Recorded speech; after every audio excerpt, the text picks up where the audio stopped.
ஜனாதிபதி அனுரகுமார திசாநாயக்க மற்றும் இலங்கை மின்சார சபை பொறியியலாளர் சங்க பிரதிநிதிகளுக்கு இடையிலான கலந்துரையாடல் இன்று முற்பகல் ஜனாதிபதி செயலகத்தில் நடைபெற்றது.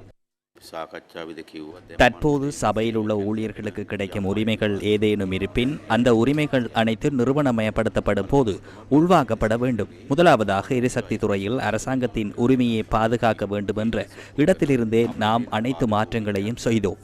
பாவனையாளர்களுக்கு நியாயமான விலையில் வினைத்திறனான மற்றும் தடையற்ற மின்சார விநியோகத்தை வழங்க வேண்டும் என்பதே அரசாங்கம் கொண்டுள்ள நிலைப்பாடாகும். இந்த பிரச்சனையினால் அரசாங்கங்கள் கவிழ்ந்த வரலாறுகள் இருப்பதை நாம் அறிவோம் அல்லவா? அரசியல்வாதிகள் விரட்டியடிக்கப்பட்ட வரலாறுகள் உள்ளன. இது அந்த அளவிற்கு மக்களின் அன்றாட வாழ்க்கை மற்றும் பொருளாதாரத்துடன் நெருக்கமான ஒரு விடயமாகும். இது வெறும் தொழில் சார்ந்தது மாத்திரமல்ல, ஒரு சமூகமாக இதில் தமது பிள்ளைகள் வாழ்வதற்கு ஒரு நாடு மிஞ்சி இருக்குமா? சிறந்த கல்வியை பெற்றுக்கொள்ள முடியுமா?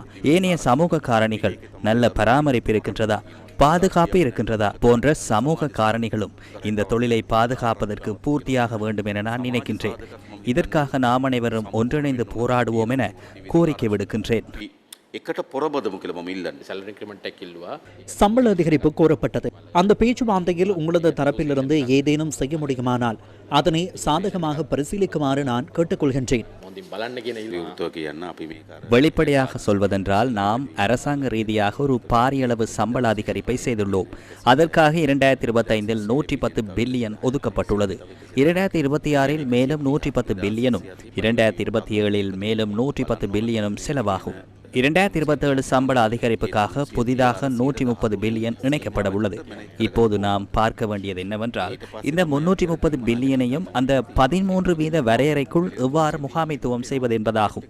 அதற்கு பின்னரே நாம் கொடுப்பனவுகள் தொடர்பில் சிந்திக்க வேண்டும் என கூறியுள்ளோம். அதுவே மிகப்பெரிய சவாலாக உள்ளது. வரவு செலவு திட்டத்திற்கு ஒரே ஒரு தடவையில் 330 பில்லியன் வருகின்றதல்லவா? அந்த 13% 9% கொண்டு வர வேண்டும். மூலதன செலவுகளுக்காக 4% ஒதுக்கப்பட்டால் மீதமுள்ள 9% இதனை கொண்டு வர வேண்டும். உண்மையில் நீங்கள் கூறியது போன்று நாம் இப்போது மாற்றத்துக்கான காலப்பகுதியிலேயே இருக்கின்றோம். மாற்றங்கள் நிகழ்கின்றன. ஆகவே ஊழியர்களை திருப்திப்படுத்துவதற்கு ஏதேனும் செய்ய வேண்டும். அப்போதே அவர்கள் உற்சாகத்துடன் இதில் இணைந்து கொள்வார்கள். அது தொடர்பில் சற்று பரிசீலனை செய்யுங்கள்.